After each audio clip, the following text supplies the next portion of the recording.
By I can go no further, sir. My old bones ache. He is a maze trod indeed through forthrights and meanders. By your patience I needs must rest me. Old lord, I cannot blame thee, who am myself attached with weariness to the dulling of my spirits. Sit down and rest. Even here I will put off my hope, and keep it no longer for my flatterer. He is drowned whom thus we stray to find, and the sea mocks our frustrate search on land. Well, let him go. I am right glad that he so out of hope. Do not for one repulse forego the purpose that you resolve to effect. The next advantage will we take thoroughly. Let it be tonight, for now they are oppressed with travail. They will not, nor cannot use such vigilance as when they are fresh. I say, tonight, no more.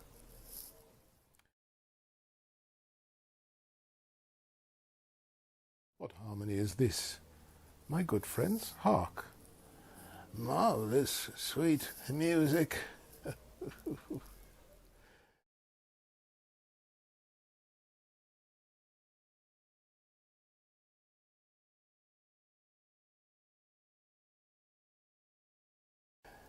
Give us, kind keepers, heavens, what were these?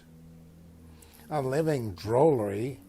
Now I will believe that there are unicorns, that in Arabia there's one tree, the phoenix throne, one phoenix at this hour reigning there. Oh, I'll believe both, and what does else want credit come to me, and I'll be sworn 'tis true. Travellers ne'er did lie, though fools at home condemn 'em. If in Naples I should report this now, would they believe me? If I should say I saw such islanders? For certes, these are people of the island, who, though they are of monstrous shape, yet note their manners are more gentle, kind than of our human generation. You shall find many, nay, almost any. Honest lord, thou hast said well. For some of you there present are worse than devils. I cannot too much muse. Such shapes, such gesture, and such sound expressing, although they want the use of tongue, a kind of excellent dumb discourse. Praise in departing. They vanish strangely. No matter, since they have left their viands behind, for we have stomachs.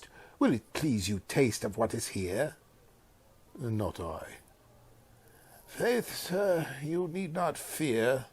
When we were boys, who would believe that there were mountaineers, dew-lapped like bulls, whose throats had hanging at 'em wallets of flesh, or that there were such men whose heads stood in their breasts, which now we find each putter out of 5 for 1 will bring us good warrant of. I will stand to and feed, although my last, no matter, since I feel the best is past. Brother, my lord the Duke, stand to, and do as we. You are 3 men of sin, whom destiny, that hath to instrument this lower world and what's in it, and never so fated see, hath caused to belch up you. And on this island, where man doth not inhabit, you mongst men being most unfit to live. I have made you mad, and even with such like valour men hang and drown their proper selves. Oh, you fools! I and my fellows are ministers of fate.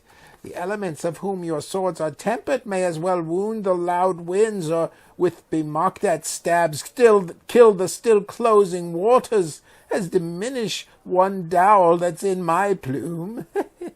My fellow ministers are like invulnerable. If you could hurt, your swords are now too massy for your strengths, and will not be uplifted. But remember, for that's my business to you, that you 3 from Milan did supplant good Prospero, exposed unto the sea, which hath requited him and his innocent child, for which foul deed the powers, delaying, not forgetting, have incensed the seas and shores, yea, all the creatures against your peace. Thee of thy son Alonso they have bereft, and do pronounce by me lingering perdition. Worse than any death can be at once, shall step by step attend you and your ways, whose wrath to guard you from, which here in this most desolate isle else falls upon your heads, is nothing but heart's sorrow and a clear life ensuing. Bravely the figure of this harpy hast thou performed, my Ariel, a grace it had devouring. Of my instruction hast thou nothing bated in what thou hadst to say, so with good life and observation strange my meaner ministers their several kinds have done. My high charms work, and these mine enemies are all knit up in their distractions. They now are in my power, and in these fits I leave them, while I visit young Ferdinand, whom they suppose is drowned, and his and mine loved darling. In the name of something holy, sir, why stand you in this strange stare? Oh, it is monstrous, monstrous. Methought the billows spoke and told me of it. The winds did sing it to me, and the thunder, that deep and dreadful organ pipe, pronounced the name of Prosper. It did base my trespass. Therefore my son i' the ooze is bedded, and I'll seek him deeper than e'er plummet sounded, and with him there lie mudded. But one fiend at a time I'll fight their legions o'er. I be thy second. All three of them are desperate, their great guilt, like poison given to work a great time after, now gins to bite the spirits. I do beseech you, that are of suppler joints, follow them swiftly, and hinder them from what this ecstasy may now provoke them to. Follow, I pray you.